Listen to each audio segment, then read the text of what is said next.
জলখেলি উৎসবে মেতেছে রাখাইন সম্প্রদায়। এই উৎসব এখন শুধুমাত্র রাখাইনদের মধ্যেই সীমাবদ্ধ নয়, এখানে এসে ভিড় করছে নানা ধর্ম শ্রেণী পেশার লোকজন। তারাও উৎসবে মেতে উঠছে। মূলত পুরনো বছরের সকল দুঃখ গ্লানি মুছে নতুন বছরকে স্বাগত জানাতে বিশুদ্ধ জলের মধ্যে দিয়ে তারা নতুন বছরকে বরণ করছে। এই উৎসবের সূচনা নিয়ে নানা প্রশ্ন রয়েছে। আমরা এখন জানবো কিভাবে জলখেলি উৎসবের সূচনা হয়েছে। প্রথম আলোর দেওয়া তথ্য অনুযায়ী 1973-74 সালে কিছু যুবক মিয়ানমার ঘুরতে গিয়ে সাংগ্রাইং মৈত্রী পানিবর্ষণ উৎসবের আয়োজন দেখেন। সেই দেখা থেকে তারা বান্দরবন থেকে ফিরে 1974 সালে মহকুমা শহরে প্রথম মৈত্রী পানিবর্ষণ উৎসব করেন। আগে আনুষ্ঠানিকভাবে মৈত্রী পানিবর্ষণ হতো না। বাড়িতে চেনা জানা তরুণ তরুণী সমবয়সী ও বন্ধু বান্ধব পরস্পর পবিত্র পানি ছেটাতেন। অসমবয়সী হলে অনুমতি নিয়ে পানি ছেটানো যেত। অনুমতি ছাড়া পানি ছেটালে অসৌজন্যতামূলক হিসেবে বিবেচিত হতো।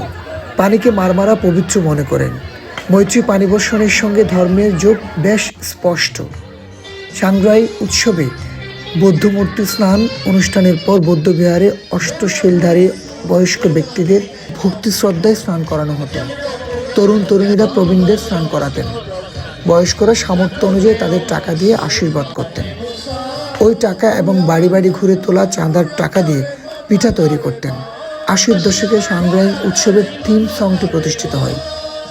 সাংগ্রাই মঙ্গল শোভাযাত্রা শুরু হয় পার্বত্য চুক্তির পর থেকে। কালের বিবর্তনে এই উৎসব বাংলার ঐতিহ্যের সাথে মিশে যাচ্ছে। এবার রাখাইন পঞ্জিকা অনুসারে 1386 রাখাইন বর্ষকে বিদায় এবং 1387 রাখাইন বর্ষকে বরণ করা হয়। রাখাইনদের বিশ্বাস, এই মঙ্গল জল পুরনো বছরের সকল দুঃখ গ্লানি ধুয়ে নতুন বছরকে শুভময় করে তুলবে। রাখাইনদের এই জলখেলি উৎসব এখন অনন্য সম্প্রীতির দৃষ্টান্ত।